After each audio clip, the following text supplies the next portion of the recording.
ఫోటోలు ఇక బంద్ చేయాలి మీరు తీసుకొని.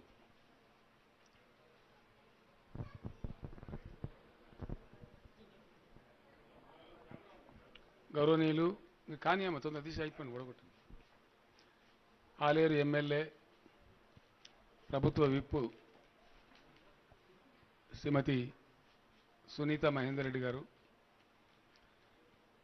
పెద్దలు గౌరవనీయులు మన రాష్ట్ర శాసన మండలి మాజీ చైర్మన్ శ్రీ గుత్తా సుఖేందర్ రెడ్డి గారు, శాసనసభ్యులు గౌరవనీయులు శ్రీ బాలకృష్ణ గారు, మన తెలంగాణ జాతి మొత్తం చాలా గర్వపడేటువంటి గొప్ప కవి, తెలంగాణ బాధల గురించి, తెలంగాణ దుఃఖం గురించి, తెలంగాణ ప్రజల గురించి అనేకమైనటువంటి పాటలు తన కవిత్వం ద్వారా ప్రజల దుఃఖాన్ని, ఈ ఫ్యాన్ కొద్దిగా స్పీడ్ అని తక్కువ చేయాలి, కొన్ని బంద్ చేసినా మంచిది, ఈ లొల్లి వశమైతే లేదు.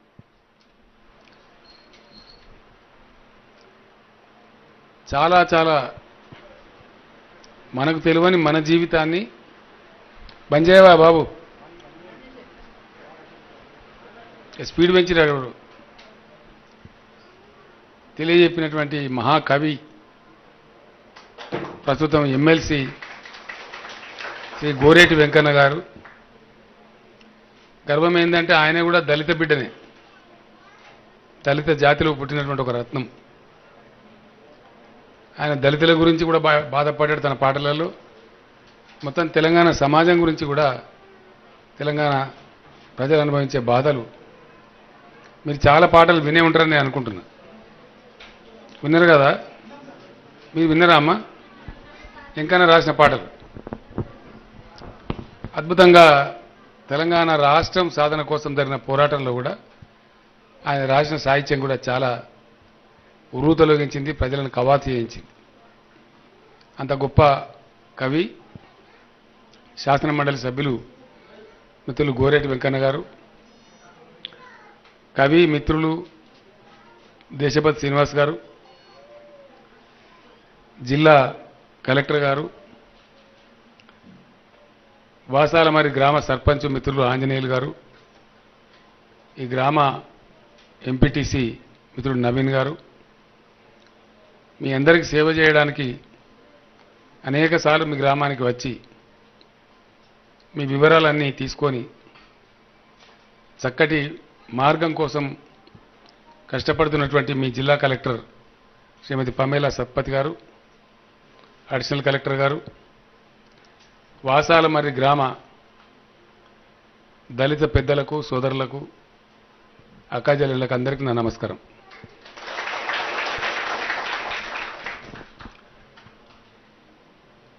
ఒక చిన్న మాట మీకు ముందు చెప్పి నేను వేరే విషయం మీకు చెప్తాను. ఈ ప్రపంచం మొత్తం మీద ఎందుకో జరిగినటువంటి కొన్ని దుర్మార్గాలు, కొన్ని పనికిమాలిన విషయాలు, పనికి రాని విషయాలు, వాటి వల్ల ఒక మన దేశమే కాదు యావత్ ప్రపంచంలో కూడా కొన్ని కోట్ల మంది ప్రజలు చాలా బాధలలో ఉన్నారు. ఆ లెక్కలో చూసుకున్నప్పుడు మన భారతదేశంలో ఒక రకమైనటువంటి నిర్లక్ష్యానికి, అణచివేతకు, వివక్షకు గురైన జాతి మన దళిత జాతి.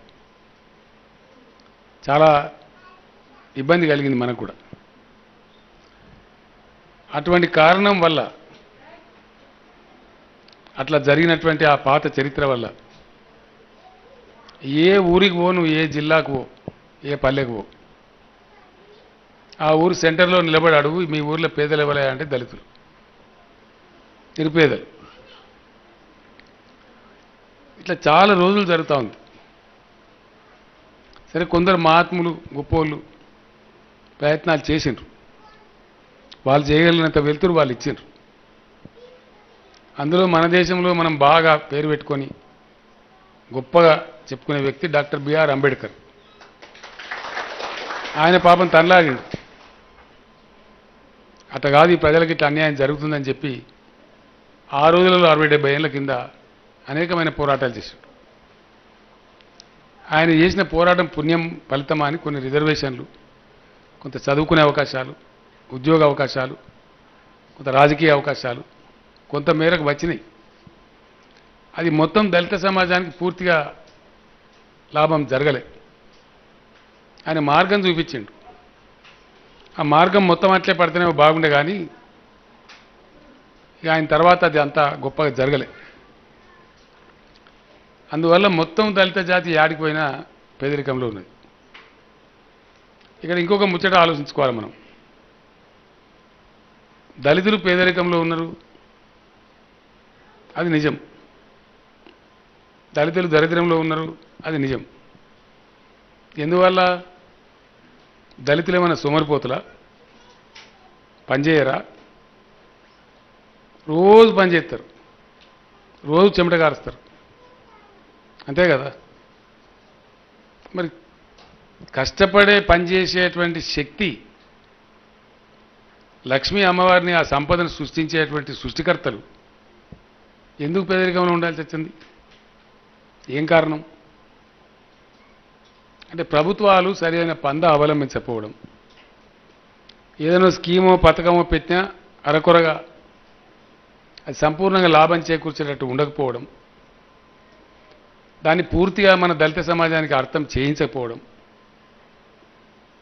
ఆ స్కీమ్ అనుకున్నది అనుకున్నట్టు అమలు కాకపోవడం, ఇట్లాంటి అనేక కారణాల సమాహారంగా ఇయాలటి కూడా మనకు యాడికి పోయినా దుఃఖం కలిగేది, బాధ కలిగేది, ఇబ్బంది అనిపించేది దళిత జాతిలో ఉన్నటువంటి పేదరికం. సరే, మనము 20 ఏళ్ల సంధి తెలంగాణ కోసం కొట్లాడినాం, చాలా కష్టపెట్టినరు, చాలా బాధ అయింది. ఒక సమయంలో నేను సావ తయారైన,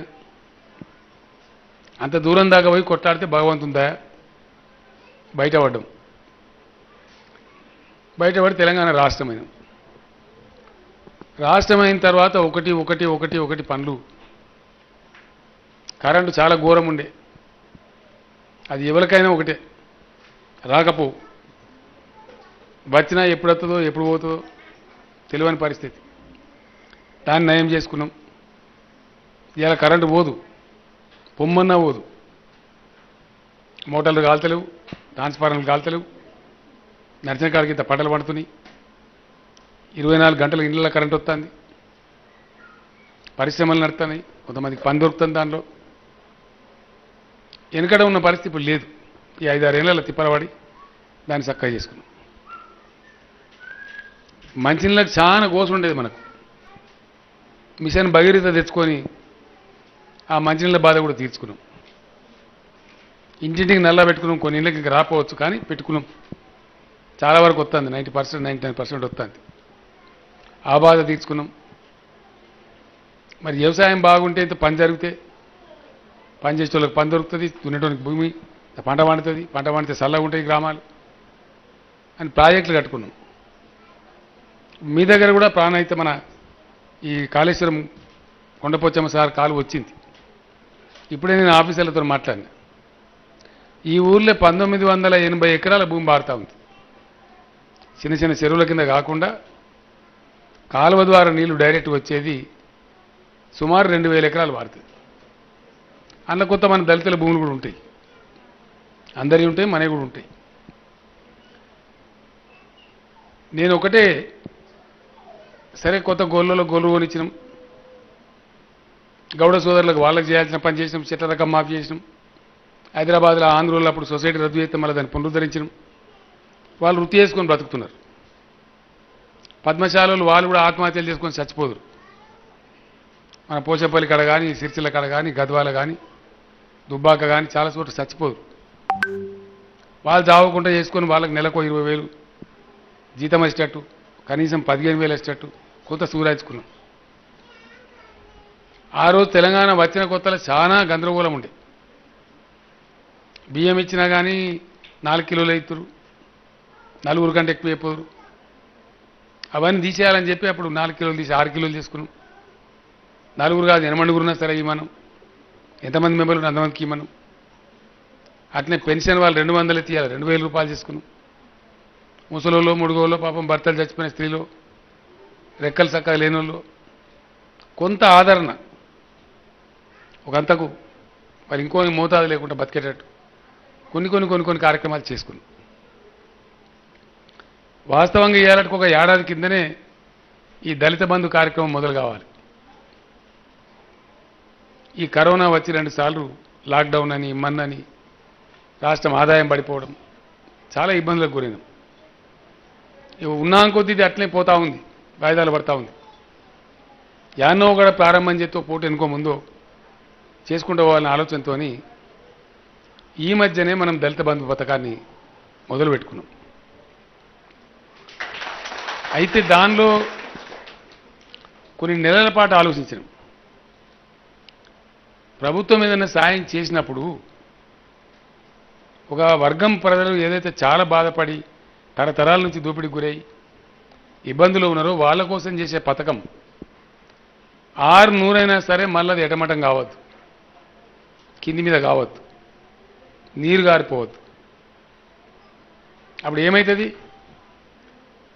ఏ కేసీఆర్ చెప్పిండో చేసిరు కానీ అంత మళ్ళీ పట్టిదైంది, చేసినా లాభం లేదా, ఇక అన్ని మళ్ళీ వీళ్ళని అక్కడనే వదిలేస్తారు. పెద్ద ప్రమాదం అది. మీ అందరితో మీ దానిలో ఉన్న చదువుకున్న వాళ్ళతో నేను కోరేది ఏంటంటే పట్టుబట్టి చాలా గట్టి మొండి పట్టుదలతోని మనం పైకి వచ్చి చూపెట్టాలి. 100% ఇది ఫెయిల్ కానియద్దు. ఏది ఏమైనా సరే దళిత వాడలు ముఖ్యంగా దళిత ప్రజల మధ్య బాగా ఐకమత్యం రావాలి, ఒకటి కావాలి. మనందరం ఒకళ్ళని చూస్తే ఒకళ్ళని ఈర్ష్య ద్వేషాలు పెట్టుకోవద్దు, పోలీస్ కేసులు పెట్టుకోవద్దు. ఇప్పటిదాకా ఏదైనా గడబల్లో ఈ మంచి చెడ్డ ఏదైనా కేసు ఉన్నా తీసేసుకోవాలి, రద్దుపరుచుకోవాలి. అందరం ప్రేమభావంతో ఒకరికొకరు భుజమాని ఒకరు తొయ్యకపోతే ఇంకోళ్ళని చెప్పి దీన్ని సక్సెస్ చేసుకోవాలి. వేరే గ్రామాలకు ఇప్పుడే పోతలేం. ఒక నియోజకవర్గం మొత్తం తీసుకున్నాం, అక్కడ ఫలితాలు మంచి చెడ్డలు తెలుస్తాయని. ఈ మధ్యనే వాసాల మరి గ్రామం, నేను ఈ ఊరి మీద చాలాసార్లు వస్తా పోతూ ఉంటుంది. చూస్తే అంత మంచి కనబడలేకపోతున్నా, రోడ్డు వంకర టింకర, అంత గిర్రెలు గడ్డలు ఇట్లా గందరగోళం. ఏం రాజా ఈ ఊరు సక్రమం లేదని చెప్పి ఏదైనా కొంత చేద్దాం అని నా అంతా నేనే ఆలోచించుకొని మీ సర్పంచ్ గారిని మీ ఎంపీటీసీలు అందరూ పిలిపించుకొని మాట్లాడి ఓ కార్యాచరణ చేసుకున్నాం. ఇలా గ్రామం అంతా తిరిగినది. చాలామంది ఇళ్ళ కాడికి కూడా పోయినాం. ఆ ఇల్లు చక్కదనం లేవు, అన్ని మట్టి గోడల ఇల్లు. ఇంకోటి ఏదైనా మీ ఊరు గమ్మతున్నది, యాడలేవు ఇంతగానో మట్టి గోడలు.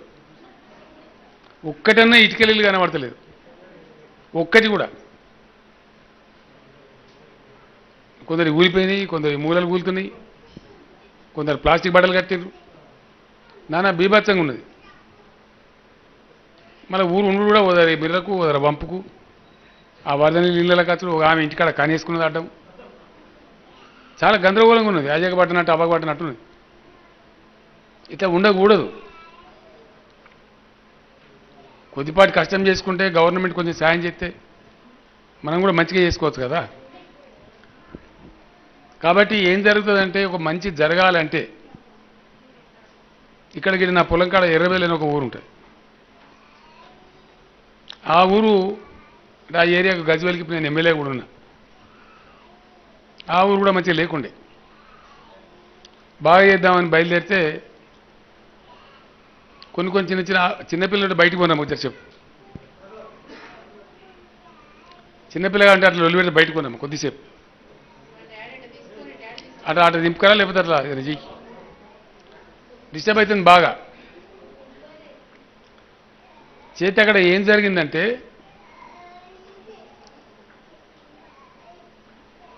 ఇట్నే ఊరంతా కూర్చున్నాం. మళ్ళీ కూడా కూర్చోవాల్సి వస్తుంది. ఇప్పుడు మాట్లాడచ్చిన కొత్త మంత్రులు ఇక్కడనేమో మన దళిత బంధు మాట్లాడుకుందామని సెపరేట్ మనం దళిత సమాజం మీటింగ్ పెట్టుకున్నాం. ఇక్కడ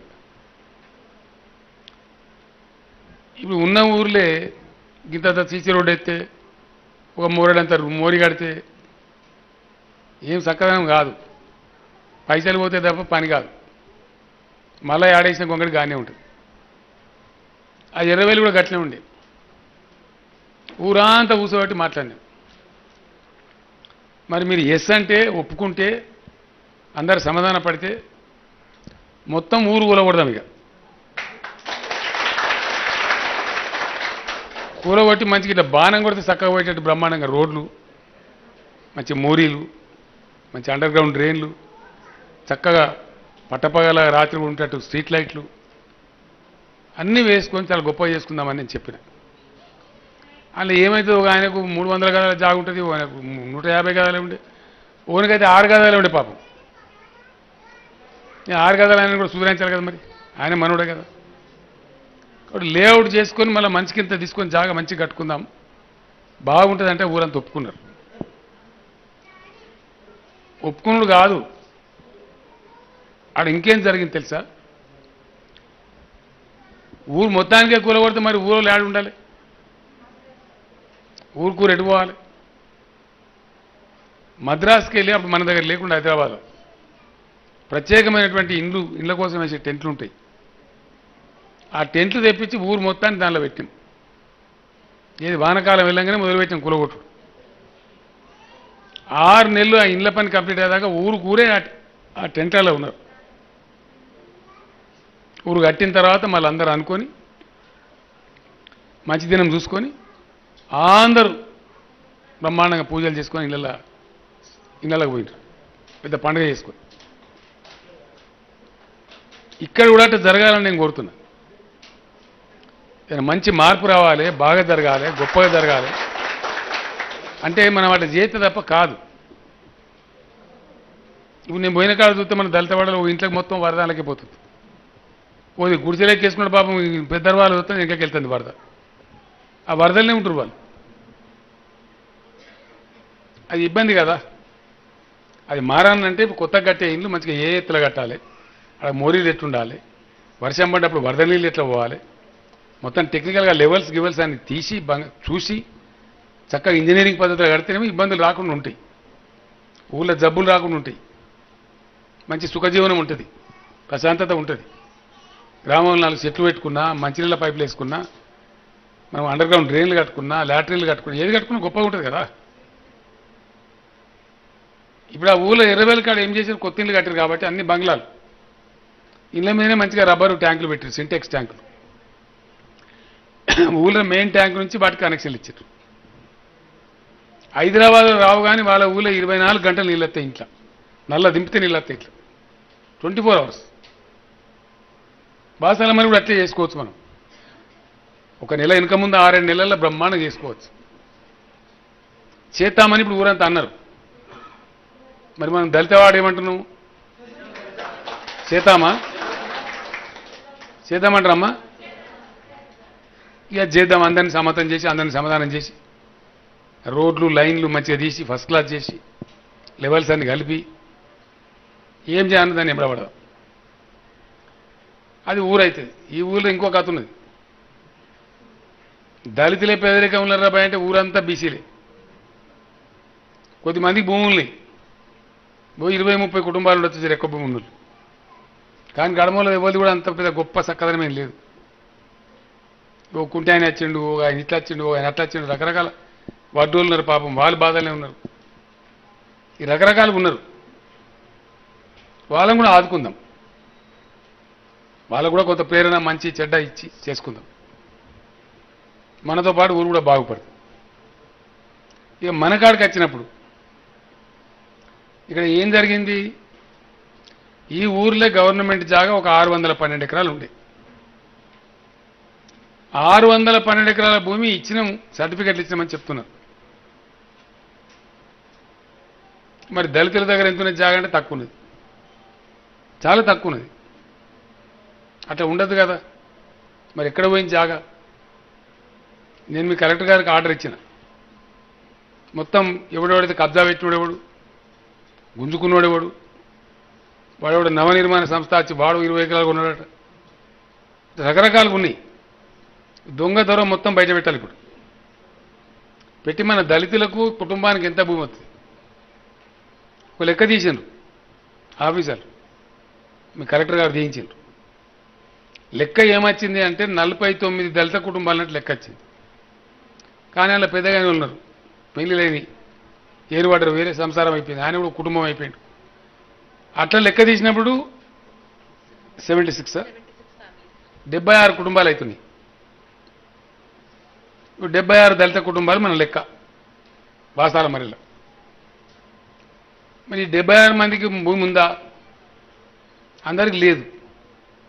మరి పంచినప్పుడు ముందుగా దళితులకు ఇవ్వాలి, ఏం లేని వాళ్ళు కాబట్టి. ఎందుకు ఇవ్వలే? అప్పుడు ఏం చేసారు ఆ దొరలు, వాళ్ళ కథ మనకు తెలియదు. ఇప్పుడు ఇంకొక 100 ఎకరాలు వెళ్ళింది భూమి, ఇది ఎవరికి ఇవ్వకుంటున్నది. దాన్ని దళితులకే ఇచ్చుకుందాం మనం. 110 ఎకరాలు ఉన్నది. ఇప్పుడు ఎవరికి ఎంత ఉన్నది? ఒక 16 దళిత ఇళ్ళకేమో మొత్తమే లేదని చెప్తున్నారు.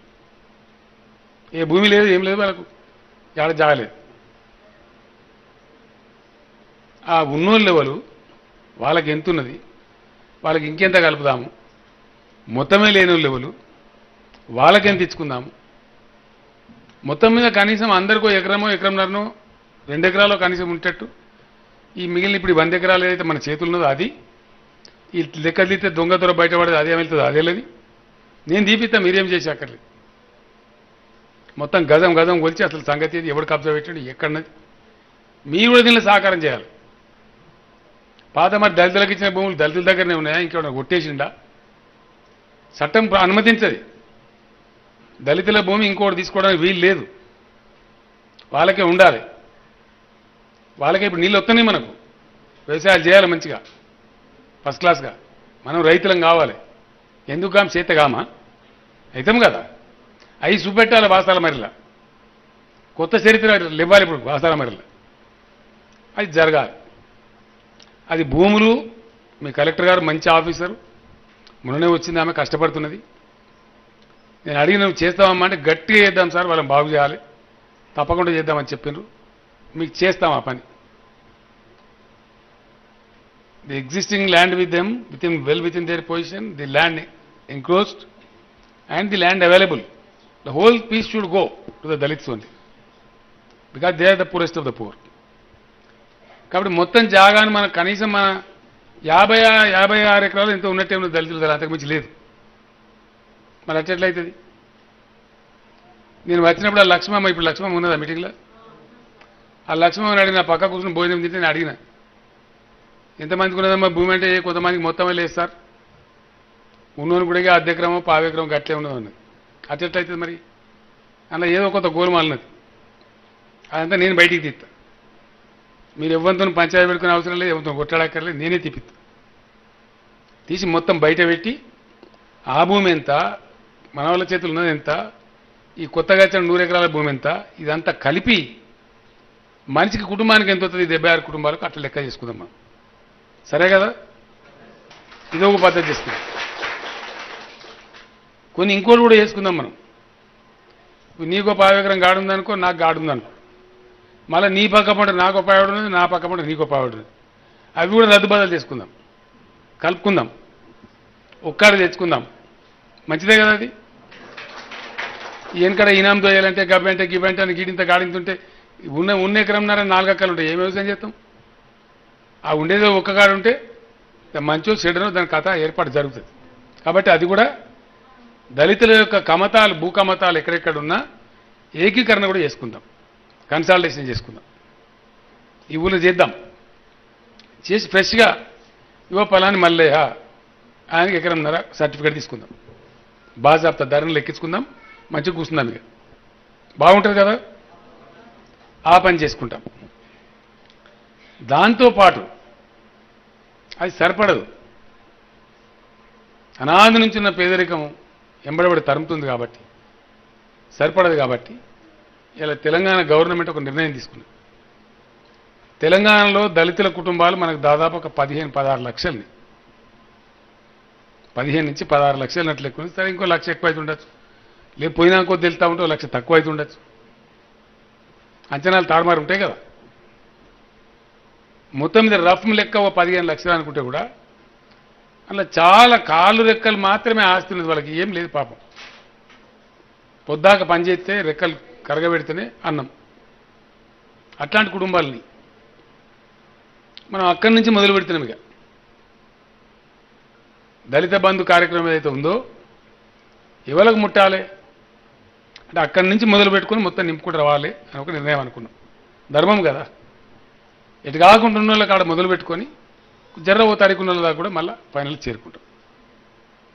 ఆ దశలో మీరు అదృష్టవంతులు వాసాల. మరి ఇంకా మీ గ్రామం నేను దత్తత తీసుకున్నా కాబట్టి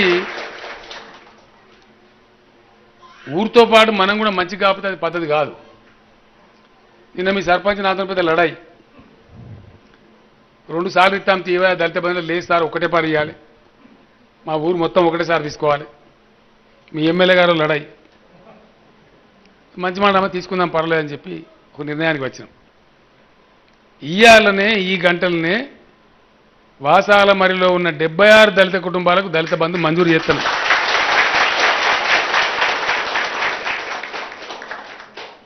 రేపటి నుంచే డబ్బులు ఉంటాయి మీ చేతిలో. రేపే. చప్పట్లు కొట్టుడు కాసుమా, నేను మంచోని కాదు. వాడి చప్పట్లు కొట్టి సంకలు కొడితే కాదు కథ. విన్నావా? 10 లక్షల రూపాయలు నీకు వస్తాయి. రైట్. ఈ 76 లక్షలు 76 కుటుంబాలకు 10 లక్షలు అంటే 7,60,00,000 రూపాయలు మీకు వస్తాయి. 76 కుటుంబాలలో ఏ కుటుంబం ఆయననే దానికి అధిపతి, ఓనర్. మేము చెప్పాము నువ్వు గజ్జేయి గిజ్జేయి, సర్కారు నీ మీద రుద్దది. సపోజ్ నువ్వు ఇప్పుడు ఒక ఆటో నడిపిస్తున్నావు, ఇంకో ఆటో ఇంక 2 ఆటోలు కొనుక్కుంటా, నేను మంచిగా 3 కలిపి నేను రోజు ఒక 1000 రూపాయలు సంపాదించుకో. లేదు అన్న ట్రాక్టర్ మీద ఏమనుకోవనుకుని ఇప్పుడు జీతం నువ్వు. నేను బ్రహ్మాండంగా చేస్తే సార్ నా సొంత ట్రాక్టర్ ఉంటే నాకు నెలకు 20 రోజులు పని దొరికినా సరే నెలకు 20,000 సంపాదించుకుంటా, నేను కొనుక్కో, నీ ఇష్టమే. లేదు నేను పాలు పోతా, ఒక 12 బర్రెలు తెచ్చుకుంటా, నాకు అది దగ్గర జాగున్నది, రోజుకు 1000 రూపాయలు వస్తాయి, నాకు 30-40 లీటర్లు పోసిన, పెట్టుకో, నీ ఇష్టం. పాల యూనిట్ పెట్టుకో. నీకు ఏ దాని మీద నమ్మకం ఉందో, ఇప్పటిదాకా నువ్వు ఏ పనిలో నీకు అనుభవం ఉందో, నువ్వు మంచి సుతారాం దగ్గర పెద్ద సెంటరింగ్ పని చేస్తాను, అద్భుతమైన సెంటరింగ్ యూనిట్ పెట్టుకుంటే సార్ నన్ను నడుతుంది, నేను సక్సెస్ చూపిస్తా అంటే పెట్టుకో. నీ కాలేజీలు కట్టేయారు. ఇప్పుడు ఫస్ట్ నీ ఛాన్సే. అర్థమవుతుంది కదా? ఫస్ట్ నీదే.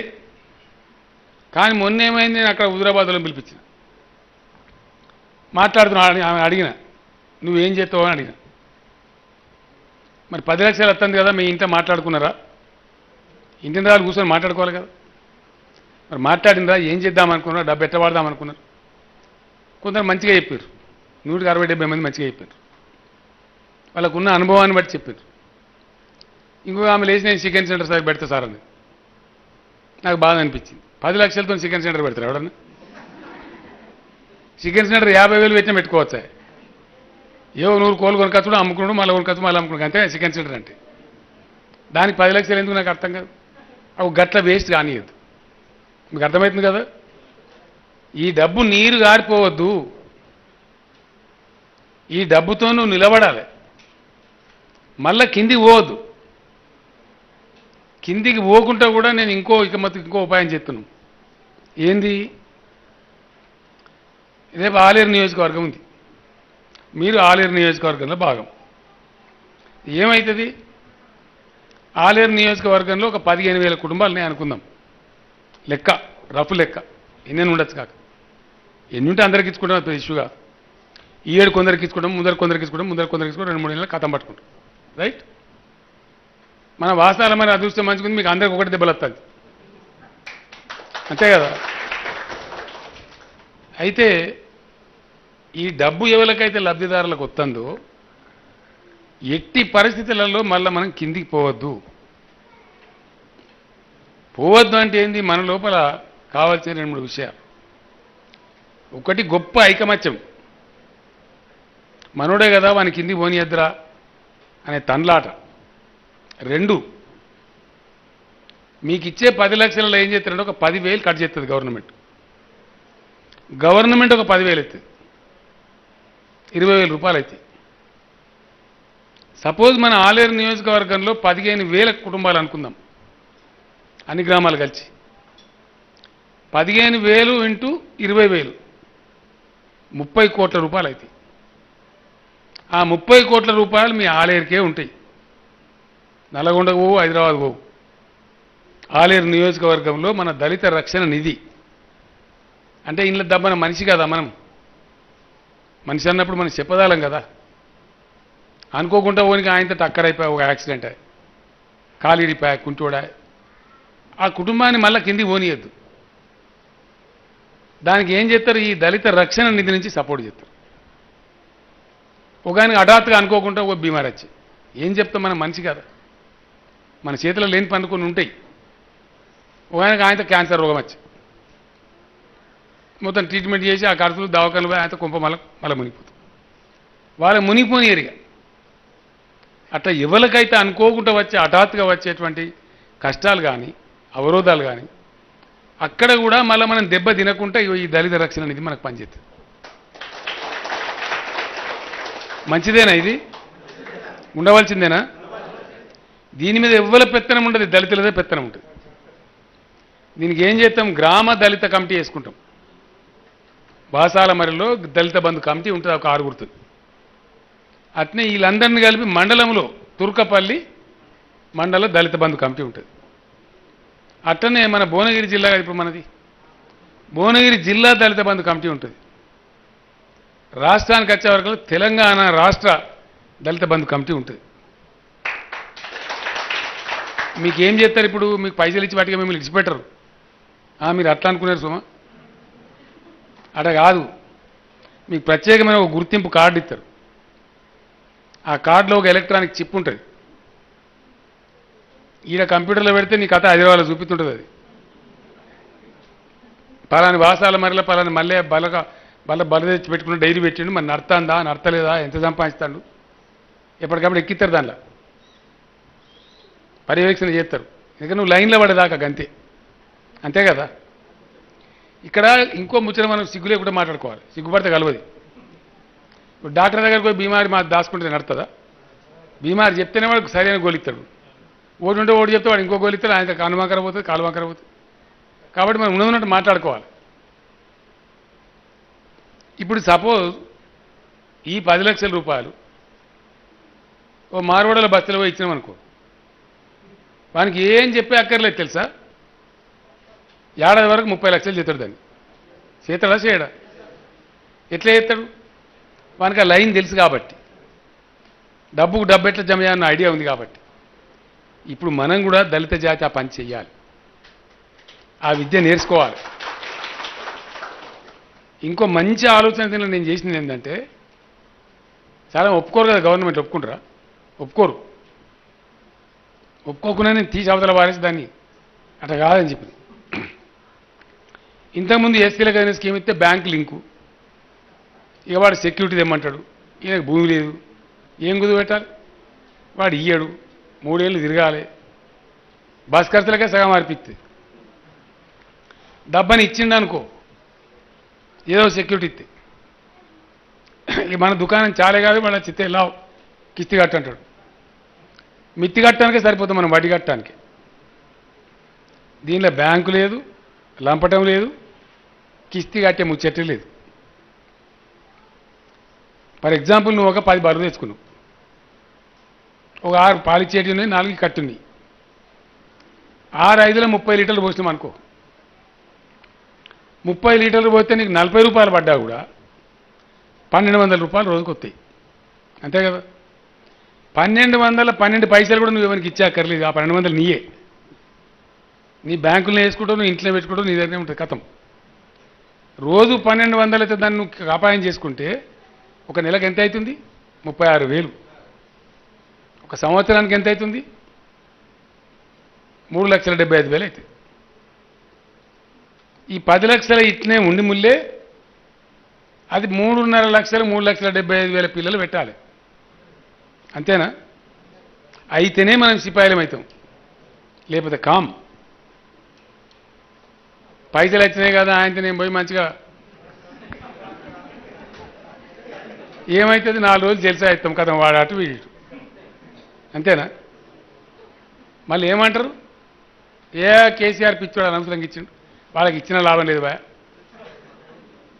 అంతేనా? నిలుపుకోరు, ఏం లాభం?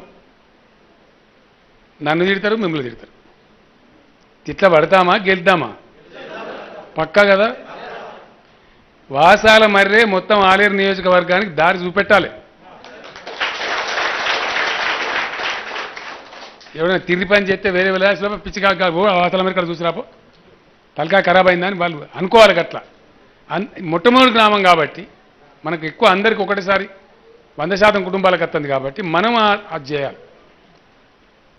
వాసాల మర్రి దళిత బస్తీ చేసేటువంటి పని మీద మీ ఆలేరు నియోజకవర్గం దళితుల యొక్క కర్మ ఆధారపడి ఉంటుంది. అంతేనా కాదా? మీరు చాలా జాగ్రత్త చేయాల్సి వస్తుంది. వారం ఇప్పుడు మీకు తప్పు చేసే అధికారం లేదు, ఇతరుల జీవితాలు మీతో ముడిపడి ఉన్నాయి కాబట్టి అంత బాధ్యత, అంత బరువు మీ మీద వస్తుంది. ఇప్పుడు రాష్ట్రం అమ్మా, జిల్లా కాదు. ఒక్కగాడు ఫెయిల్ అయితే అయిపోయా అంతే కదా. ఇక ఏ బేకార్ కాదు, బాల్ బేకార్ గాడు, కేసీఆర్ బేకార్ గాడు, పని లేదు పాడలేదు, దుకాణం పెట్టిండు, అది ఫెయిల్ అయిపోయింది అంతే కదా.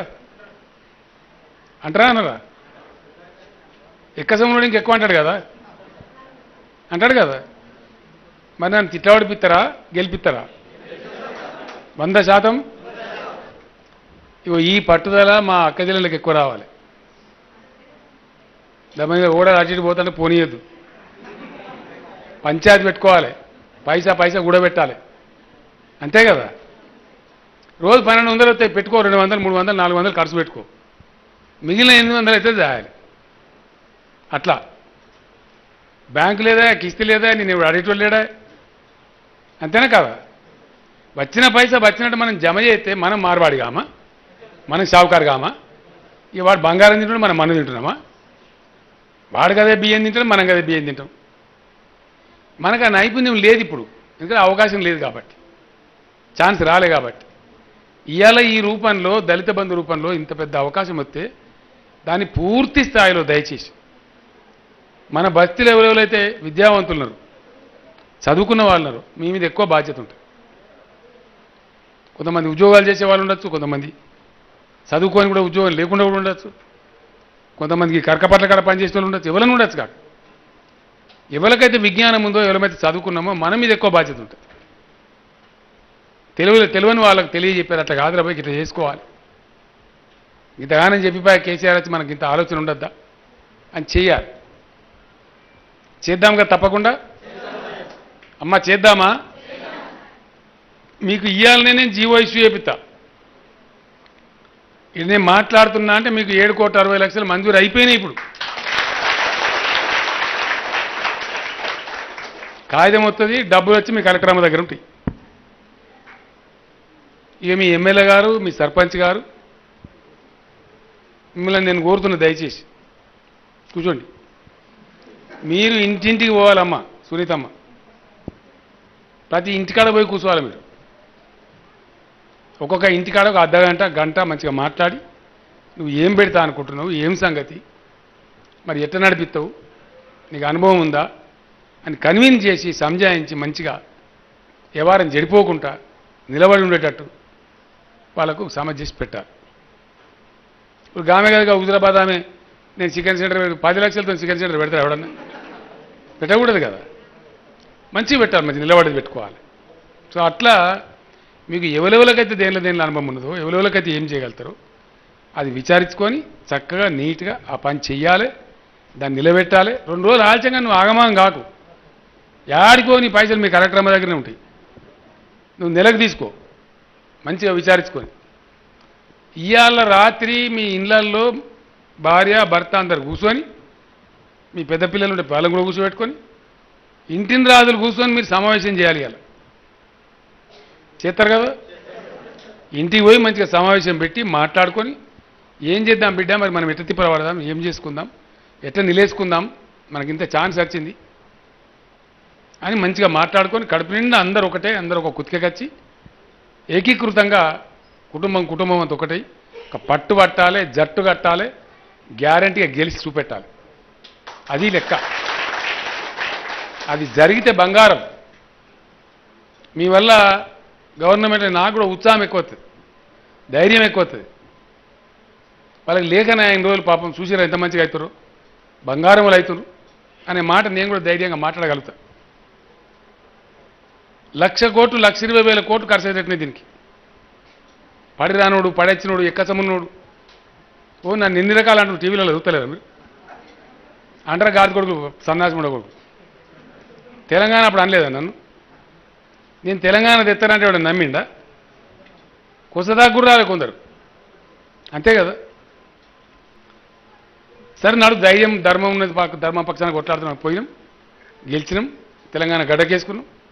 ఇవాళ మనం దళిత జాతిని గడ్డకేసుకున్నది కూడా మనం పోరాటంలో చేసుకుంటున్నాం, అంతే కదా.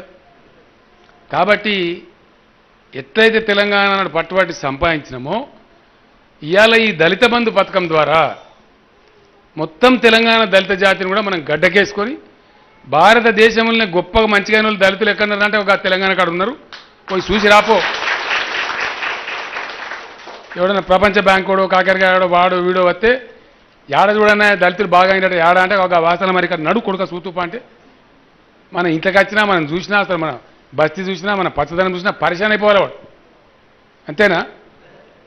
అది మనం చేసి చూపెట్టాలి. ఇప్పుడు అది మన మీద ఉన్న కర్తవ్యం. మీరు తప్పకుండా దయచేసి పెద్ద మీ మీద మీకు 10 లక్షలు రాలే నేను చెప్తున్నా, మీ మీద పెద్ద బరువు పడ్డది ఇప్పుడు. ఇక మెడల పడ్డ పాము కరవగా తప్పది, అంతేనా కాదా. మీరేమైనా ఎటమడం చేస్తే నేను మళ్ళీ మీకు మర్రి కూడా చూడ. ఇక కాదు కాదు అది రానియద్దు, రాంగ్ ఓనియద్దు. మీరు మంచిగా 2-3 రోజులు 4 రోజులు వారం రోజులు ఏ కుటుంబానికి ఆ కుటుంబం కూర్చుండి, ఏ ఇల్లు ఆ ఇంట్లో కూర్చుండి అన్నీ విచారించుకోరు. మీకు ఇల్లు కట్టేది వేరే, అది ఈ స్కీమ్లో ఉండదు. ఇది మీరు బిజినెస్ చేసుకోవడానికి, ఈ డబ్బుకును ఇల్లుకు సంబంధం లేదు. అది ఊరందరితో పాటు మనకు కూడా కడతారు. నేను ఇంతకుముందు ఒక దళిత సోదరుని అడిగిన 10 లక్షలు ఇస్తే ఏం చేస్తామంటే ఇంత ఇల్లు కట్టుకుంటా. నీ ఇల్లు కట్టేది ఇలా కాదు భయ, ఇది ఇల్లు కట్టడానికి మళ్ళీ ఆగమాగం చేయడానికి కాదు, ఇది పైసకు పైస సంపాదించడానికి. ఈ డబ్బు ఏదో ఒక వ్యాపారం చేసి ఏదో ఒక పని చేసుకొని తోసిన మంచి పని చేసుకొని ఈ 10 లక్షలు అట్లే ఉండాలి. దాని మీద వచ్చే ఆదాయమే మనం ఖర్చు పెట్టుకొని తినాలి, బతకాలి, పైకి రావాలి, అంతేనా. ఇంట్లో రూపాయి కూడా మీరు వేరే పెట్టే అవసరం లేదు. మీకు నల్లాదే వస్తుంది, మూరి వాళ్ళే కడతారు, అందరు కడతలేరు లోకాన్ని, మనకు కడతారు. ఊరందరికి వచ్చిన మనకు వస్తుంది ఆటోమేటికే. మీ రేషన్ కార్డు అట్లే ఉంటుంది, మీ బియ్యం అట్లే వస్తాయి. 10 లక్షలు ఇచ్చినాం కదా రేషన్ కార్డు వాడు అన్నాడు నాతో, ఏడ ముందల వారి నీ ఏడెత్తివి ఏడ ముందల వారి ఓ 10 ఏళ్ళు కాంతి ఏమవుతుందో నాకు అర్థం కదా. కోపానికి వచ్చినది ఉంటారు కదా అనేటోళ్ళు కూడా పైచెమ్మడకు అది అట్లా. కాబట్టి మీకు అన్నీ ఇప్పుడున్న సదుపాయాలు అన్నీ ఉంటాయి అట్లనే, అవి ఏవి ఎత్తేయరు, అన్నీ కొనసాగుతూనే ఉంటాయి. ఎందుకంటే మీరు చాలా వెనుకబడి చాలా బాధతోని చాలా వివక్షకు గురై తరతరాల దోపిడీకి గురై ఉన్నారు. కాబట్టి కొద్దిగా లైన్కు రావాలి. ఒక దళితులకే నేను చేస్తలేని ఇలా రైతులకు చేయలేదా? రైతు బంధు ఇస్తలేమా? వ్యవసాయం మొత్తం ఎటమటమై తెలంగాణలో అప్పుడు ఆగమై అది తీసుకపోయి పెద్ద పరిశాన్ అయిపోయి ఓడు ఊరి పెట్టుకొని చచ్చిపోయింది. దాన్ని నిలబెట్టాలనుకున్నాం, అది ఉంటే చల్లగా ఉంటే మంచిగా ఉంటుంది గ్రామం అనుకున్నాం. వాళ్ళకు కూడా దగ్గర 70-80 వేల కోట్లు ఖర్చు పెట్టినాం, తక్కువ పెట్టలే. రైతు బంధు ఇచ్చి ఎట్లయితే వ్యవసాయాన్ని చక్కదిద్దుకున్నామో ఆ స్టెప్ తర్వాత ఈ స్టెప్కి వచ్చినాం మనం. అక్కడ రైతు కులం లేదు, ఎవరికి ఎంత జాగ ఉంటే అంత జాగ.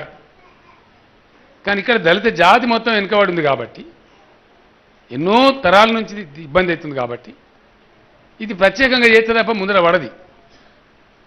నన్ను చాలా 4 ఏళ్ళ 5 ఏళ్ళ ఏమి చేస్తామని మన తెలంగాణ తెచ్చుకుంటాం కానీ మరి ఇదెట్లా అని నెత్తంతా వాళ్ళు కొట్టుకుంటుంది. చాలా మంది పెద్ద మనుషులు చెప్పారు, నువ్వు ఎంత ఇస్తావు ఒక అంతా డైరెక్ట్ డబ్బు ఇస్తా, బ్యాంకు లింక్ పెట్టకు, దానికి ఆయన అధిపత్యం చేయి, ఓనర్ని చేయి, ఆయన చేసుకుంటాడు దాంతో తప్పకుండా. మున్పటికి ఇప్పటికి మనకు తేడా ఉన్నది. ఏం తేడా ఉందంటే ప్రతి దళిత బస్తీలో ఇవాళ నాకు చదువుకున్న పిల్లలు ఉన్నారు, అర్థం చేయించేవాళ్ళు ఉన్నారు. ఎవరికైనా కొంత తెలియకున్నా తెలియజెప్పేంత బుద్ధిమంతులు ఉన్నారు. ఇప్పుడు ఉన్నారా లేరా? తప్పకుండా ఉన్నారు, ప్రతి ఊళ్ళు ఉన్నారు. అది పెద్ద విశ్వాసం. చదువుకున్న దళిత బస్తీ యువకులే ఇలా కేసీఆర్ చేతిలో పెద్ద ఆస్తి ఆయుధం. మీరే దీన్ని ముందుకు తీసుకొని పోవాలి. మీరే దీంతో మన దరిద్రాన్ని బద్దలు కొట్టాలి. తెలియని వాళ్ళకి తెలియజెప్పాలి. అప్పుడు మనం విజయం సాధిస్తాం. 100% సాధిస్తాం. ఎవడు ఏం చెప్పినా నాకు నమ్మకం ఉన్నది. మీరు దరిద్రులు కాదు, మీరు పేదవాళ్ళు కాదు. పొద్దున్న లేస్తే మీ చేతులలో లక్ష్మీ అమ్మవారు నాట్యం చేస్తుంది.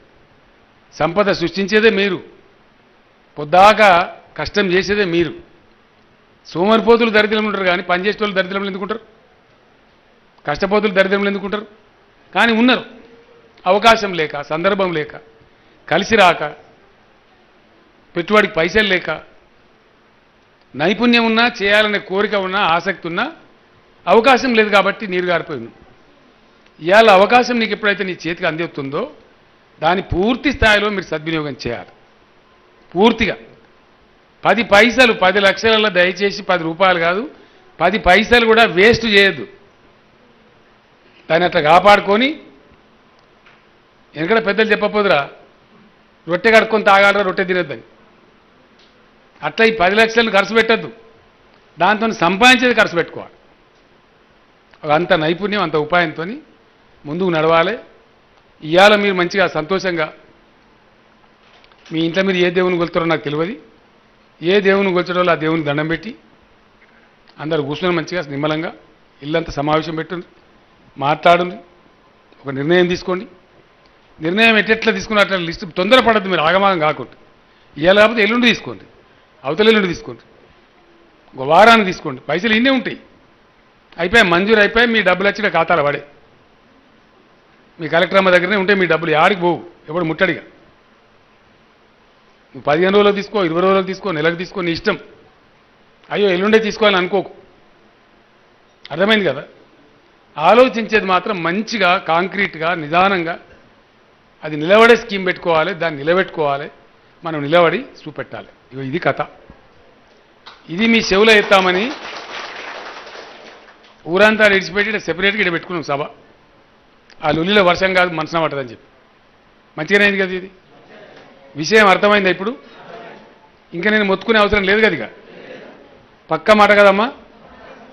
100కు 100% దీన్ని పూర్తి స్థాయిలో విజయవంతం చేసి చూపెట్టాలి. సో 3 మాటలు చెప్పి నేను ముగిస్తా. భూముల సంగతి మీరు నాకు వదిలిపెట్టుండ్రి. ఒక 100 ఎకరాలం ఇప్పుడు ఆల్రెడీ దొరికింది, కొత్తగా మన చేతులున్నది.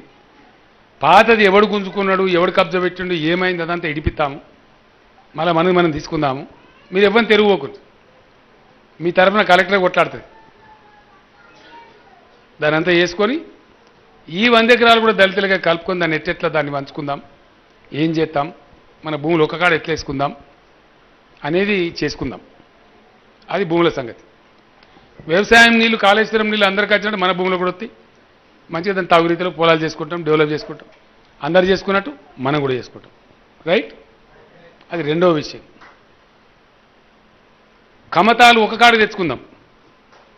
నీ కాడింత, నాకు ఈడింత, నీ పక్కకు నాకు, నా పక్కకు నీకుంటే కలుపుకుందాం వాటిని. మనందరి భూములు కూడా ఒక కాడ మంచిగా ఎంతో కొంత మంచిగా ఒక్క కాడ ఉంటే చేసుకుందాం. 4 ఎకరాల వ్యవసాయం చేసే బదులు ఒకకే ఉంటే ఏంటంటే మనం లేకుండా ఇంట్లో పిల్లగాడ పోయి చూసేస్తాడు, మిగతా ఆడి మనిషి పోయి చూసేస్తుంది, అలకగా అవుతుంది. కాబట్టి ఆ పని కూడా చేసుకుందాం కదా. అక్కడ ఉన్నది కదా కూడా ఆ పని చేసుకుందాం. అదేవిధంగా మళ్ళీ మనకు కూడా రైతు బంధు వస్తూనే ఉంటుంది. దాని సాయం దానికి వస్తూనే ఉంటుంది. అవి ఇవి ఆగాయి. మీకు 10 లక్షలు ఇచ్చారు కదా అని వేరే బంధు పెట్టరు. లోకానికి అందరికి వచ్చేది మళ్ళీ మనకు కూడా వస్తూనే ఉంటాయి. మన బియ్యం వస్తూనే ఉంటాయి, మన రేషన్ కార్డు అట్లే ఉంటుంది, మన కరెంటు బిల్లు మాఫీ ఉంటుంది. అవన్నీ సదుపాయాలు ఉంటాయి. వాటిని ఇప్పుడే డిస్టర్బ్ చేయరు. అంతే కదా? ఆ సదుపాయాలు అట్లే ఉంటాయి. ఇది అదనపు సదుపాయం. నువ్వు లేచి నిలబడటానికి, నువ్వు కాపాడుకోవటానికి, నువ్వు పైకి రావడానికి, నువ్వు ప్రగతి సాధించడానికి ఇది అదనంగా ఇచ్చే ప్రత్యేకమైన సహాయం. ఈ ప్రత్యేకమైన సహాయం కాబట్టి మీరు ప్రత్యేకంగానే వాడాలి దీన్ని. ఇప్పుడు 10 లక్షలు రాకముందు మీరు బతలేరా? బతనరా లేదా?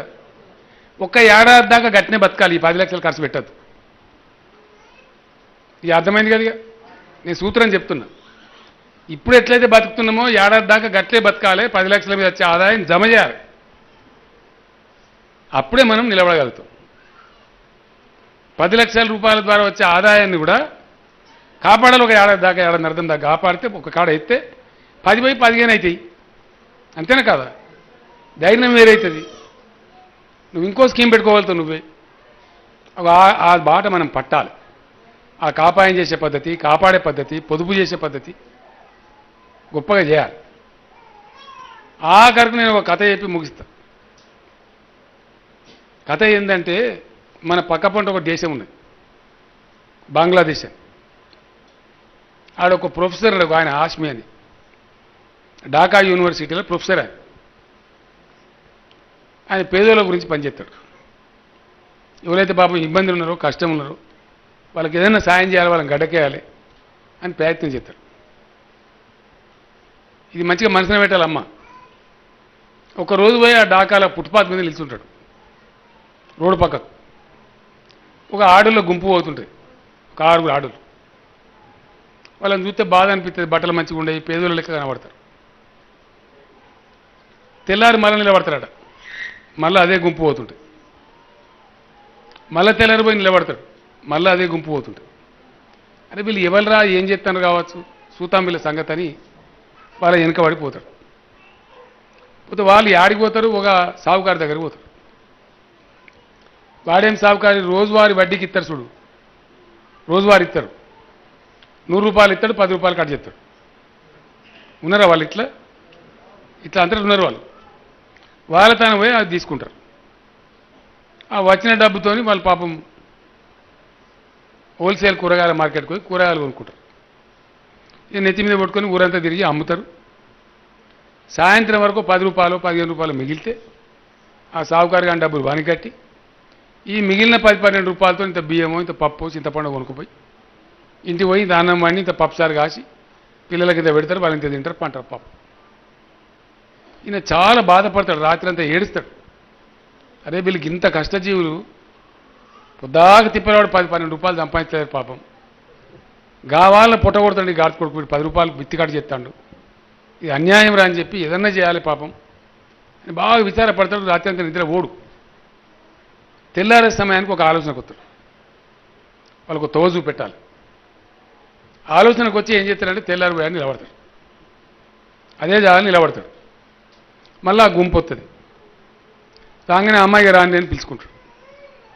ఏం సార్ అంటే, నేను కూడా సావుకారనే, వాడు 10 రూపాయలు కట్ చేస్తాడు కదా, నేను 5 రూపాయలు కట్ చేస్తా, ఇవాళ నుంచి పైసలు నా దగ్గర తీసుకొని అంటాడు. పేదోళ్ళకి పాపం 5 రూపాయలు ఎక్కువ కదా, సంతోషపడి ఈయన దగ్గర తీసుకుంటారు. రోజు ఈయన ఇస్తుంటాడు, వాళ్ళు కడుతుంటారు, తిక్కు 6 నెలలు గడిచిపోతాయి. 6 నెలల పొద్దు గడిచినాక ఆ రోజు పైసలు తీసుకుపోవడానికి వస్తారు కదా, పొద్దున రోజు వచ్చినట్టు. ఇక కూర్చొని రమ్మని కూర్చోబెట్టుకొని, ఇలా చేసుకున్న బిజినెస్ రేపు మాత్రం బిజినెస్ బంద్ అంటాడు.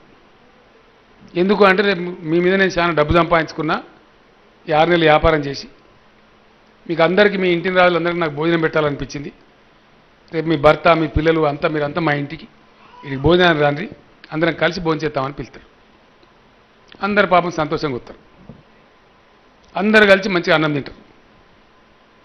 హాల్లో కూర్చుంటారు, ముందర హాల్లో ఇంట్లో. ఆయన బెడ్రూమ్లోకి పోయి అల్మారి తీసి దానికెళ్ళి డబ్బుల మూట తీసుకొని అలా పెడతాడు. పెట్టి, అమ్మాయి మీ డబ్బులే, నేను సావుకారుని కాదు, నేను ఒక యూనివర్సిటీలో ప్రొఫెసర్ను, మీకు ఒక విద్య నేర్పాలి, పైకి వచ్చే బాట చూపెట్టాలి అని నేను ఈ పని చేసిన. వట్టి మాట చెప్తే మీకు అర్థం కాదు, పని చేసి చూపిస్తే మీకు అర్థమవుతుంది అని నేను అట్లా చేసి చూపించిన. మీ దగ్గర రోజు 5 రూపాయలు ఏదైతే కట్ చేసినో అవి జమ చేసి పెట్టినది. ఇవి 36 వేల రూపాయలు అయినాయి. మీకు మనిషికి 6,000 రూపాయలు వస్తాయి. మీరు రేపటి నుంచి డబ్బు వడ్డీకి తీసుకోవద్దు, నెత్తి మీద పెట్టుకొని అమ్మద్దు. ఓ 4 టైలర్ మంచిగా టేల బండి తీసుకోండి, శుభ్రంగా పెట్టుకొని మంచి కూరగాయలు మంచిగా పేర్చి పెట్టుకోండి, దానికి ఒక బట్ట కప్పుకొని వాడిపోకుండా నీళ్ళు చల్లుండి, ఇంకా జర మంచిగా అమ్ముడు పోతాయి, వడ్డీ తీసుకోవద్దని చెప్తారు. ఒక హామీ ఇవ్వమంటాడు పోయేటప్పుడు. నేను ఎట్లయితే కష్టం నుంచి ఎట్లా బయట పడచ్చు అని మీకు తోవ చూపించినో, అట్లా ఇప్పుడు కూడా మీరు రోజుకు ఒక్క రూపాయి అయినా కానీ పొదుపు చేయాలి. ఒకటే రూపాయి చేయండి కానీ దాచిపెట్టాలి అని ఒక హామీ తీసుకుంటాడు. రెండవ హామీ ఇంకోటి తీసుకుంటాడు. ఆ హామీ ఏంటంటే నేను మిమ్మల్ని ఎట్లా తయారు చేసినో మనందరం పేదవాళ్ళం కాబట్టి ఒకరికొకరికి సాయం చేసుకోవాలి కాబట్టి నేను మిమ్మల్ని ఎట్లా చేసినో మీరు కూడా ఒక గ్రూప్ ఇట్లా తయారు చేయాలి. బోధ చేసి వాళ్ళకి చెప్పి నేర్పి అని చెప్పి వాళ్ళప్పుడు హామీ ఇస్తారు. అని చాలా సంతోషంగా పోతారు. ఎంత గొప్ప మాట. కష్టంలో పేదరికంలో నిరుపేదరికంలో ఉండి కూడా మనం పట్టుబట్టి దాని నుంచి బయటపడాలంటే ఒక ఇట్లా పడచ్చు. ఇట్లా ఎన్నో ఉపాయాలు. వాసాల మరిలో కనీసం మీ 76 మందిలో ఒక 26 మంది 10 లక్షలు 20 లక్షలు చేసినానికి ఒక ఏడాది వరకు అప్పుడు నేను కాలం ఎగిరేస్తా ఎట్లా ఆయన చూడని చెప్పి అది గ్రేట్. అంతేనా కాదా? చేద్దామా? ఒక సంవత్సరం ఇప్పటిదాకా ఏం తిన్నావో ఇప్పటిదాకా ఏం పడలే గట్టే ఉండు. ఒక ఏడాది జమ చేయి, పైసా వచ్చింది వచ్చినట్టు జమ చేయి. ఎందుకో జమ కాదు డబ్బు ఏడిపోతే ఉరుకుతుందా? ఉరకదు కదా. ఈ పని మీరు ఎక్కువ చేయాలమ్మా, దుబారా చేయనీయద్దు. విన్నావా? చేస్తామా? ఏమైనా కింది మీద చేస్తానే పెద్ద లడాయి పెట్టాలి. ఎవరైనా ఎడమడం చేస్తే నాకు వచ్చి చెప్పాలి. మీ పరంగా నేను వచ్చి కొట్టాడతాలుతుంది. అంతే కదా. ఇల్లును కాపాడానంటే మీకు శ్రద్ధ ఎక్కువ ఉంటుంది. పిల్లలను కాపాడాలి, పిల్లల భవిష్యత్తు మీద, పిల్లల పెళ్లిల మీద, రేపటికి ఎట్లా అని దాని మగవాళ్ళ కంటే కూడా ఆడవాళ్ళకి శ్రద్ధ ఎక్కువ ఉంటుంది. ఏ కులంలో అంతే ఉంటుంది. ఇల్లు ఎట్లా జగబెట్టుకోవాలనే బాధ మేము బలాదురుగా బయట తిరిగినా మీరే చూస్తారు వెనక ముందంతా. అంతేనా కాదా? మీ శ్రద్ధ చాలా అవసరం. మీరు పిడికిలు బిగించారంటే మీరు అందరూ కలిసి మీ సంఘం మీటింగ్ పెట్టుకొని కూర్చుండి గిట్ట చేయాలి మరి ఆయన గంతగానం చెప్పా ఎట్లా చేస్తాం అని కూడా విచారించుకోవాలి, మాట్లాడుకోవాలి. పక్కడ బందీగా ఈ పని విజయం సాధించాలి. చేస్తాం కదా, గట్టిగా చేయాలి. దయచేసి పక్క చేయాలి, ముందు పోవాలి. చేస్తేనే మన గౌరవం, చేస్తేనే మన విలువ. దయచేసి మీరు ఏం చేస్తారో నాకు తెలియదు. నేను చెప్పాల్సినంత చెప్పినా, మీ చేతికి డబ్బులు ఇచ్చినా, నా నోట్లకెళ్ళి మాట వెళ్ళిన కాడికెళ్ళి మీరు 10 లక్షల శ్రీమంతులు అయింది. ఇప్పుడు మీకు చెప్పినా ఎవరు ముఖ్యమంత్రి కదా, ముఖ్యమంత్రి చెప్పినా కదా తప్పుతుందా? వచ్చేసే డబ్బులు రేపు 11 కొట్టేవారు కదా ఈమె దగ్గరికి వస్తే డబ్బులు రేపటి నుంచే మీరు మంచిగా విచారించవచ్చు, తీసుకోవచ్చు. మీ సర్పంచ్ గారు, మీ ఎమ్మెల్యే గారు, మీ ఎంపీటీసీ గారు వాళ్ళు తీసుకుపోయి మిమ్మల్ని తీసుకుపోయి బాగా చెప్తే మీరు ఎప్పుడు చెప్తే అప్పుడు రిలీజ్ చేయించేస్తారు. ఏ స్కీమ్కి మీరు ట్రాక్టర్ కట్టన్నా, పలందాన్ని కట్టన్నా, బలరకు కట్టన్నా మీరు దేనికి పెట్టుకుంటారో దానికి ఇస్తారు. సపోజ్ 9 లక్షలు ఖర్చు అయింది అనుకో, ఇంకో 90,000ని మా డబ్బు మీకు ఇస్తారు. నిర్వహణ కూడా కావాలి కదా, మెయింటెనెన్స్కు. ఆ డబ్బు కూడా మీకు 10 లక్షలు మీరే ఒక 10,000 అట్లా పోతుంది. ఏది రక్షణ నిధికి పోతుంది. అది మనకే ఉంటుంది, అది ఆడుకో మందికి పోదు. అది ఉండవలసిందే కదా, రక్షణ నిధి కూడా తప్పకుండా ఉండాలి కదా. సో అట్లా మనం కిందికి పోకుండా కాపాడుతందుకు నిధి ఉంటుంది. ఇదంతా పక్కా జరిగేటట్టు కావాలి కాస్తేందుకు కేసీఆర్ ఉంటాడు. ఇక మనకేం బాధ ఉంటుంది? ఇక ఎందుకు భయపడాలి? మనం ఎవరికి భయపడాలి? అడుగున మీకు ఏమి ఇంత చిన్నపాటి ఇబ్బంది వచ్చినా మీకు చెప్తాను, మీ కలెక్టర్ అమ్మ ఉంటుంది. ఎంత ఒక్కటే అడుగు కదా, భువనగిరి కోత ఉండే అంతే కదా. మంచి ఆమె కూడా చాలా పట్టుదల మీద చేయాలనే ఉద్దేశంగా ఉన్నది. కాబట్టి ఆమె సేవ కూడా తీసుకోవాలి, వాడుకోవాలి. ఇదంతా జరగాలి.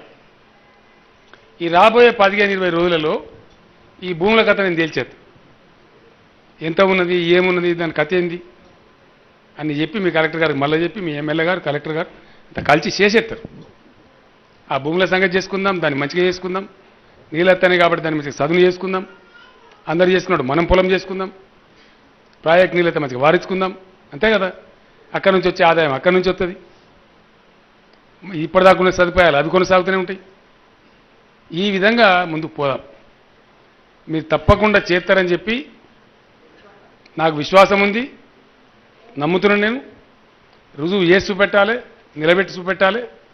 ఆ ప్రకారంగా మీరు విజయం సాధించాలి. నేను ఒక 6 నెలల తర్వాత వాసాల మరికత్తే దళిత వాళ్ళని అన్నం తింటాను నేను. ఆయన్నే తోలుకపోయి మీరు నాకు భోజనం పెట్టాలి, అంతేనా?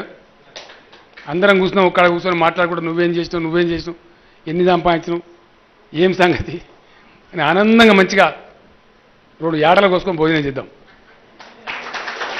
అంతే కదా? ప్రజలు మంచిగా అయితే ఒక నాయకునికి అంతగానో తృప్తి ఏముంటుంది, అంతగానో గొప్ప ఏముంటుంది? వాళ్ళ మధ్య పోయి ఆనందం పంచుకుంటే దాన్ని మించిన పెట్టుబడి ఏముంటుంది? 1000 ఏళ్ళు బతకడానికి కూర్చోమా ఎవడన్నా బతికిందా 1000 ఏళ్ళు? ఎవరు బతకలే కదా. ఉన్న 4 రోజులు ఏం చేస్తామనేదే ముచ్చట. ఇప్పుడు ఆ డాకాలకు ఆ ప్రొఫెసర్ ఎందుకు దానిలో అయింది పాపం? కొంత మంచి అయింది, దాంతో లాభం జరిగింది, కొందరు పేదలకు మేలైంది. ఇక్కడ మనం కూడా ఇలా గట్నే అనేకమైన ఇబ్బందులు, అనేకమైన బాధలు, డబ్బులు లేక, అవకాశం లేక, ఉత్సాహం ఉన్నా చేసేందుకు చేతుల పెట్టుబడి లేక కునారెళ్ళిపోయి ఉన్నాం. ఇవాళ అట్లా కాదు, ఇవాళ అవకాశం వచ్చింది, దాన్ని వాడుకోవాలి, నిలబెట్టాలి, చూపెట్టాలి. ముందు తరం పిల్లలకు మీరు బంగారు బాటేయాలి, అది నేను కోరుకున్నాను. మీరందరూ కూడా మా అక్క చెల్లెలు కానీ అన్నదమ్ములు కానీ మేము చేసే చూపిస్తామని పిడికిలు పట్టిండ్రు. నాకు పూర్తి నమ్మకం ఉంది, మీరు విజయం సాధించాలి, తప్పకుండా ముందుకు పోవాలి. ఇందులో కూడా అన్ని పాతే తీసి పడేసి కొత్తగా కట్టుకుందాం, మంచిగా గట్టెప్పుతా. నేను ఫస్ట్ క్లాస్ రోడ్లు వేసుకొని మంచిగా నీట్గా డ్రైన్స్ పెట్టుకొని మంచినీళ్ళ పైప్ లైన్లు వేసుకొని నీట్గా నేను చేపిస్తుంది అంత ఊరంతా చేస్తారు, మనకు కూడా చేస్తారు. ఆ ప్రకారంగా అది కూడా చేసుకుందాం, దాని గురించి మీరు చింతించే అవసరం లేదు. మరి కూలగొట్టుడు ఉండు అనేది వానకాలం వెలుగాల పెట్టుకుందాం, అది విచారం చేద్దాం, సమయాన్ని బట్టి చేసుకుందాం. ఈ లోపల మీరు స్కీములు ఇవి మొదలు పెట్టుకోవచ్చు, పనులు స్టార్ట్ చేసుకోవచ్చు. భూముల సంగతి కూడా నేను తేల్చేస్తా, అది కూడా చేసుకోవచ్చు. అన్నిటి సమాహారంగా ఆ రోజు సభలో నేను ఏదైతే పట్టు పడితే జట్టు కడితే వాసాల మర్రి బంగారు వాసాల మర్రి అని చెప్పినో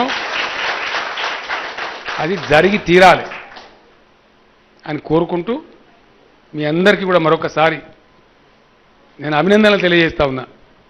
ఈ మొత్తం తెలంగాణ రాష్ట్రంలో మీరే మొదటి బిడ్డలు. దళిత బంధు ఇప్పుడు లాంచ్ అయిపోయింది ఇలా మీ దగ్గర, అంతే కదా?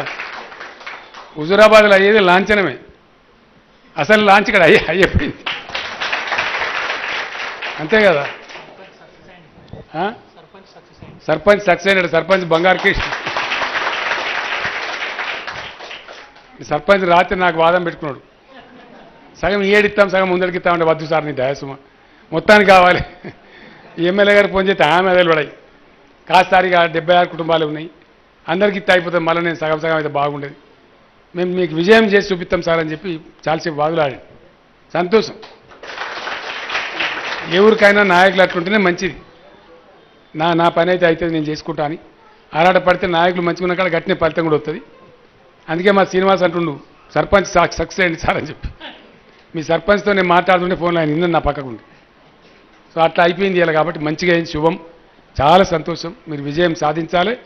మీకు అందరికీ దేవుడు మంచి మనసు ఇచ్చి మీరు విజయం సాధించే బాట చూపించి మిమ్మల్ని ఆ తువ్వలు పెట్టి ఒక అద్భుతమైనటువంటి పద్ధతిలో మీరు అభివృద్ధి కావాలని మనసు నిండా కోరుకుంటూ నేను సెలవు తీసుకుంటా. జై తెలంగాణ.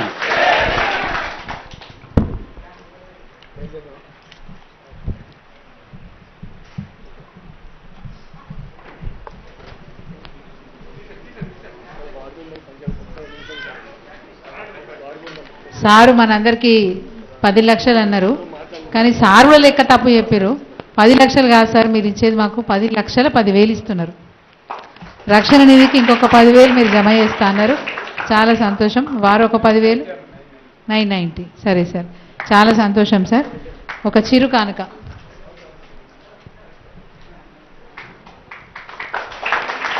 ఎంపీటీసీ గారు నవీన్ గారు, అదేవిధంగా సర్పంచ్ గారు పోగుల ఆంజనేయులు గారు, ముఖ్యమంత్రి గారికి చిరు కానుక.